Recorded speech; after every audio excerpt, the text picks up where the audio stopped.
جنہوں نے ٹاپ کیا اور پہلی پوزیشن حاصل کی، ان کا تعلق ڈسٹرکٹ جنگ سے ہے، محمد صاحب۔ تو اول پوزیشن حاصل کرنے کے بعد آپ کے کیا جذبات تھے؟ جی جب مقابلہ ہو گیا تھا تو میں روم سے ہال سے باہر آیا تو وہاں پہ ساتھ تھے میرے کزن طیب گوندل۔ تو جب میں باہر نکلا تو انہوں نے پوچھا کہ بتائیے پھر کیا بنا۔ تو جب میں باہر نکلا تو انہوں نے پوچھا تو پھر میں نے جواب دیا، میں نے بڑے کانفیڈنس کے ساتھ انہیں بتایا کہ میری یار پہلی پوزیشن آئی ہے۔ تو بڑے انہوں نے والہانہ طریقے سے مجھے گلے لگا لیا اور مبارک دی۔ تو کچھ ہی دور میرے والد صاحب بیٹھے تھے کرسی پر، جب میں ان کے پاس گیا تو انہوں نے پوچھا جی بیٹا بتائیے کیا، میں نے جی بتایا کہ ابو پہلی پوزیشن ہے۔ تو انہوں نے مجھے 2 بار مجھ سے کنفرم کیا کہ جی بیٹا واقعی آپ کی پہلی پوزیشن ہے؟ میں کہ جی جی۔ تو مطلب بہت خوشی کے لمحات تھے وہ۔ تو میں سب سے پہلے تو اللہ کا شکر ادا کرتا ہوں کہ اللہ نے مجھے یہ اعزاز بخشا، اور میں اپنے ڈسٹرکٹ جنگ اور گورنمنٹ ہائی اسکول واسو کی عزت کا میں باعث بنا، میری وجہ سے عزت افزائی ہوئی، میرے ڈسٹرکٹ کو یہ مقام ملا۔ تو یہ سب کچھ حضور علیہ الصلوۃ والسلام کے نالین کے تصدق یہ ممکن ہوا اور مجھے یہ اعزاز ملا۔ جو تقسیم انعامات کی تقریب ہو رہی تھی اس وقت، تو اس پر آپ نے کیا محسوس کیا؟ جی یہ ایک دن 20 تاریخ کو مقابلہ ہوا تو 21 کو تھی تقریب تقسیم انعامات جو ایوان اقبال لاہور میں تھی۔ تو وہاں پہ الحمدللہ بڑے میں نے کانفیڈنس کے ساتھ، وہاں پہ تھے چیف منسٹر پنجاب عثمان بزدار صاحب تھے، ایجوکیشن منسٹر تھے، وزیر تعلیم مراد راز صاحب تھے، وزیر اطلاعات فردوس عاشق اوان صاحبہ تھیں۔ تو الحمدللہ کافی کراؤڈ تھا ادھر ایوان اقبال میں۔ تو بڑے کانفیڈنس کے ساتھ وہاں پہ مجھے موقع دیا گیا کہ آپ نے یہاں پہ پرفارم کرنا ہے، کہ ہم جو چیف منسٹر صاحب آئے ہوئے ہیں ان کو دکھائیں کہ ہماری ایجوکیشن اتھارٹی جو تھی ان کا یہ دل تھا کہ ہم پرفارم کروائیں کہ یہ ہمارا بچہ ہے، ایجوکیشن اتھارٹی کا یہ ہم نے تیار کیا ہے کہ اس نے پنجاب لے۔ تو ادھر مجھے موقع ملا تو وہاں پہ بھی کی میں نے الحمدللہ بڑے کانفیڈنس کے ساتھ وہاں پہ ہوئی۔ تو میرے ذہن میں بار بار یہ خیال آتا کہ، تو پھر مجھے یہ شعر یاد آ جاتا ہے کہ میں اس کرم کے کہاں تھا قابل، میں اس کرم کے کہاں تھا قابل، حضور کی بندہ پروری ہے۔ یہ سب کچھ حضور علیہ الصلوۃ والسلام کے نالین کے تصدق سے ممکن۔ جب آپ نے سردار عثمان بزدار سے 1 لاکھ روپے کا انعام وصول کیا، تو جب آپ گھر واپس لوٹے تو اس وقت آپ کے اساتذہ، آپ کے کلاس فیلوز اور آپ کے رشتہ داروں نے آپ کی کیا حوصلہ افزائی کی؟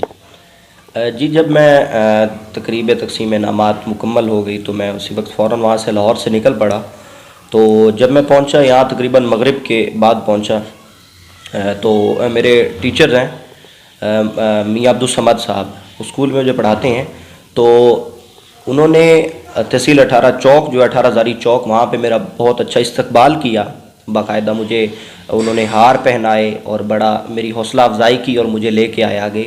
تو جب پھر میں وہ وہاں سے 18 ہزاری سے واسو تک وہ میرے ساتھ آئے، وہ اپنی وہ گاڑی پہ وہ ساتھ آئے اور مجھے یہاں پہ چھوڑنے آئے۔ تو پھر یہاں پہ میرے جو اہلیان علاقہ ہیں واسو والے، انہوں نے میرے جو رشتہ دار ہیں، کلاس فیلوز ہیں، یہاں کے جو ٹیچر تھے، انہوں نے یہاں پہ بہت بڑے استقبال کا جو وہ ارینج کیا ہوا تھا۔ تو یہاں پہ کافی میری حوصلہ افزائی کی گئی، میرا استقبال کیا گیا اور مجھے پھر یہاں سے گھر چھوڑنے آئے سارے جو لوگ تھے اور ٹیچر تھے۔ تو میں اپنے اہلیان علاقہ جو ہیں میرے، ان کا بھی میں شکریہ ادا کرتا ہوں کہ انہوں نے مجھے میری حوصلہ افزائی کی۔ اور یہ ٹیچرز بالخصوص میرے گورنمنٹ ہائی اسکول واسو استانہ کے جو پرنسپل صاحب ہیں، نور زمان صاحب، میاں عبدالصمد صاحب، جناب طاہر سلیم صاحب، ماسٹر منظور صاحب، یہ سب کچھ ان کی محنت اور کاوشوں اور دعاؤں کے نتیجہ میں یہ ہوا، اور میں بار دیگر ان کا شکریہ ادا کرتا ہوں۔ آپ کو جو 1 لاکھ روپے انعام کا اعلان کیا گیا تھا، تو کیا وہ آپ کو مل گیا ابھی تک؟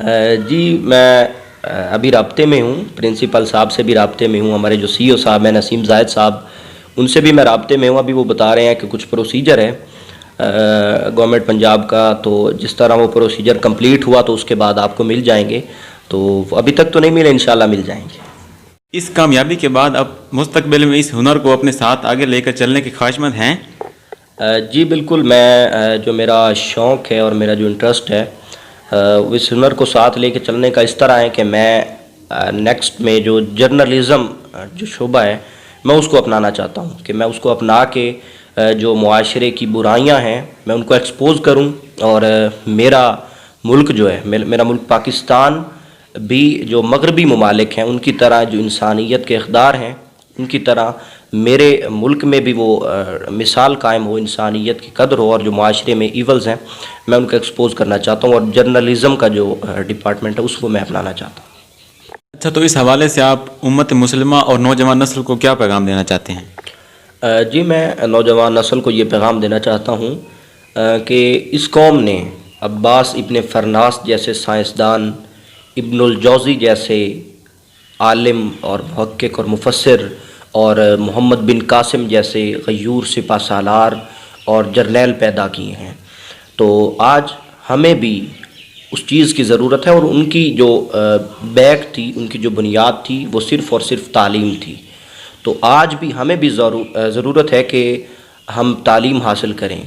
تجھے تیری گزشتہ سربلندی پھر سے حاصل ہو، وہ حکمت، وہ ہنر، وہ ذوق اے نادان پیدا کر۔ اور امت مسلمہ کے لیے میں یہ پیغام دینا چاہتا ہوں کہ ایک وقت تھا کہ جب عالم مغرب جو تھے وہ جہالت میں ڈوبے ہوئے تھے، اور عالم اسلام کے پاس تعلیم کا سمندر تھا، لیکن آج افسوس کے ساتھ مسلمانوں کا جو قبلہ اول ہے مسجد اقصیٰ وہ کافروں کے قبضے میں ہے۔ کشمیر کے مسلمانوں پر، فلسطین کے مسلمانوں پر مظالم ڈھائے جا رہے ہیں۔ تو میں عالم اسلام سے یہ اپیل کرتا ہوں، ان کو میں یہ پیغام دینا چاہتا ہوں کہ ایسی پالیسی تیار کریں کہ جو ہمارے مسلمان کشمیر میں کافروں کے جو ظلم و ستم کے نیچے دبے ہوئے ہیں، فلسطین میں ہیں، ان کو ظلم سے آزادی مل سکے۔ محمد سعد قادری کو مبارکباد پیش کرتے ہیں اور ان کی مزید کامیابی کے لیے دعا گو ہیں۔ جی ناظرین، تو آپ کو یقیناً ہمارا پروگرام پسند آیا ہوگا، تو اسی سلسلے میں آپ ہمارے چینل ڈیلی پوسٹ پاکستان کو سبسکرائب کریں اور ہمیں کمنٹس میں بتائیں کہ آپ کو یہ پروگرام کیسا لگا۔ اسی کے ساتھ اپنے میزبان علی حیدر ملک کو دیجیے اجازت۔ اللہ حافظ۔